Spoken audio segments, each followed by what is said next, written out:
kegiatan kita pada hari ini di Mako Batalion B ini kita melaksanakan penimbunan.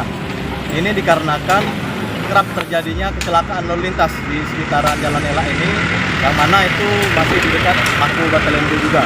Jadi kami inisiatif bersama dengan rekan-rekan yang menjadi klaser, kemudian transportasi, kemudian juga Mediko.